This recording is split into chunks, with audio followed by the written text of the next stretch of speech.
एक सुंदर और विशाल ट्रैक्टर वहां खेत में खड़ा था। दिन भर चलने के बाद वो इतना थक चुका था कि इस समय अपनी परछाई की माप से छोटा था, ना बड़ा। वो तो सिर्फ वहां खड़ा था। डूबते हुए सूर्य की लाल लाल किरणें एक बबूल के कांटों से छनकर सीधे उसके इंजन पर पड़ रही थी। और बाघ चूंकि कहीं भी हो सकता है, इसलिए इस समय वो एक गन्ने के खेत में था और ये सब कुछ देख रहा था। जब उससे रहा न गया तो वो वहीं से दहाड़ा, भाई वाह, अद्भुत। उसे ट्रैक्टर एक बहुत बड़े दाने की तरह लगा। हराई में पड़ा हुआ एक पुख्ता लाल दमकता हुआ दाना। और बाघ ने सोचा कि अब मजा आएगा, क्योंकि अब एक बुढ़िया आएगी, उसने सोचा, जो दाने को उठाकर रख लेगी झोली में, ले जाएगी घर और डाल देगी अपनी अंधेरी खुदबुदाती हुई बटली में। फिर उसने एक दबी हुई ईर्ष्या से नीचे से ऊपर तक गौर से देखा समूचे ट्रैक्टर, और खुद ब खुद एक बुढ़िया की बटली में पकने की इच्छा से हो गया लाल। ये आदमी लोग इतने चुप क्यों रहते हैं आजकल? एक दिन बाघ ने लोमड़ी से पूछा। लोमड़ी की समझ में कुछ नहीं आया और उसने समर्थन में सिर हिलाया और एक टक देखती रही बाघ के जबड़ों को, जिनसे अभी खून की गंध आ रही थी। फिर कुछ देर बाद कुछ सोचते हुए बोली, कोई दुख होगा उन्हें। कैसा दुख? यह मैं नहीं जानती, पर दुख का क्या, वो हो ही जाता है कैसे भी। हो सकता है उन्हें कोई कांटा गड़ा हो सकता है, पर हो सकता है आदमी ही गड़ गया हो कांटे को। आपकी समझ में कुछ नहीं आया, पर उसने समर्थन में उसी तरह से हिलाया और धीरे से पूछा, क्या आदमी लोग पानी पीते हैं? पीते हैं, पर वे हमारी तरह सिर्फ सुबह शाम नहीं पीते। दिन भर में जितनी बार चाहा उतनी बार पीते हैं। पर इतना पानी क्यों पीते हैं आदमी लोग? वही दुख, मैंने कहा ना। इस बार फिर बाघ की समझ में कुछ नहीं आया। वो देर तक सिर झुकाए उसी तरह सोचता रहा। ये दुख एक ऐसा शब्द था जिसके सामने बाघ बिल्कुल निरुपाय है। एक चलती दोपहरी में बाघ ने देखा है एक अद्भुत दृश्य। एक चलती दोपहरी में बाघ ने देखा है एक अद्भुत दृश्य।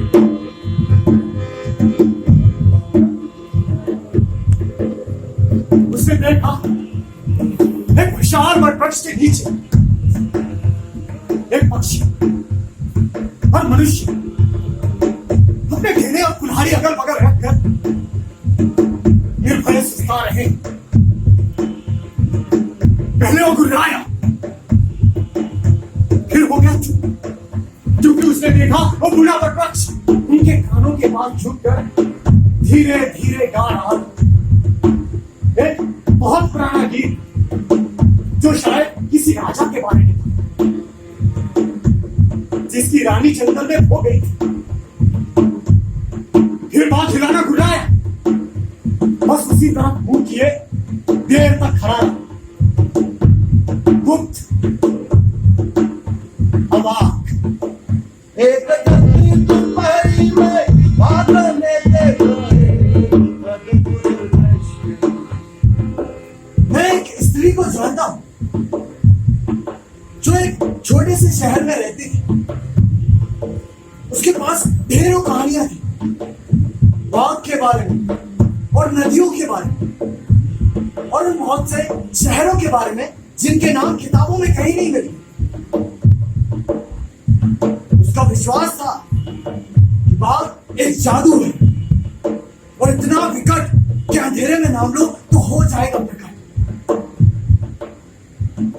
उसका ख्याल था कि ये जो प्यार है, ये जो हम करते हैं एक दूसरे से या फिर नहीं करते, ये भी एक बात है और इतना करीब कि ध्यान से सुनो तो तुम अपनी छाती में सुन सकते हो उसके भारी पंजों के चलने की आवाज। इसलिए अंधेरे में वो ज्यादातर चुप रहती थी, ज्यादातर थरथराती रहती थी। यदि कुछ कहना हुआ तो उसके कांपते हुए होंठ धीरे धीरे बोलते थे, सिर्फ कुछ शब्द जिनका अर्थ कुछ भी हो सकता था या फिर कुछ भी नहीं। उस दिन बाघ को लिखना सिखाया जा रहा था। कहां, कौन सी पाठशाला में, यह बताना मेरे लिए बहुत मुश्किल है, पर सिखाया जा रहा था। और काठ की एक बहुत बड़ी काली पटरी उसके सामने रखी थी, जिस पर लोमड़ी ने कहा, लिखो ईश्वर। बाघ ने कुछ सोचा और धीरे से लिख दिया एक बहुत बड़ा सा चीख जैसा लंबा और टेढ़ा मेढ़ा ई। लोमड़ी ने कहा, आप लिखो स्वा। बाघ पड़ गया मुश्किल में। उसके दाढ़ के नीचे कहीं दबा था स्वा, जो निकल नहीं रहा था। लोमड़ी चिल्लाई, लिखो लिखो। बाघ उसी तरह रुका रहा और पटरी की कोर पर चुपचाप झुका रहा। लोमड़ी चिल्लाई, स्वा, मैं कहती हूं लिखो स्वा। इस बार बाघ ने कुछ कोशिश की, गला साफ किया और जैसे तैसे लिख दिया शाह। लोमड़ी ने सुधारा, पूरा नहीं, आधा, सिर्फ आधा लिखो शाह। बाघ कुछ देर तक काटता रहा, लिखता रहा, लिखता रहा, काटता रहा, काटता रहा, लिखता रहा, फिर हार कर बोला, नहीं नहीं, मुझसे लिखा नहीं जाएगा। देर तक अख अख करता रहा बाघ। उसकी आंखों में एक अजीब सी पीड़ा भरी चमक, जैसे लड़ते लड़ते पहली बार पछाड़ खा गया। उस दिन बाघ रोता रहा रात भर। सबसे पहले एक लोमड़ी आई और उसने पूछा रोने का कारण। फिर एक खरगोश आया, भालू आया, सांप आया, तितली आई, सब आए। सब पूछते रहे उससे रोने का कारण। पर भिलाना दुला वो रोता रहा रात भर। भूख लगी वो रोता रहा, प्यास लगी वो रोता रहा, चांद निकला वो रोता रहा, तारे डूबे वो रोता रहा, कौआ बोला वो रोता रहा। दूर कई मंदिरों में बजने लगे घंटे वो रोता रहा, वो रोता रहा।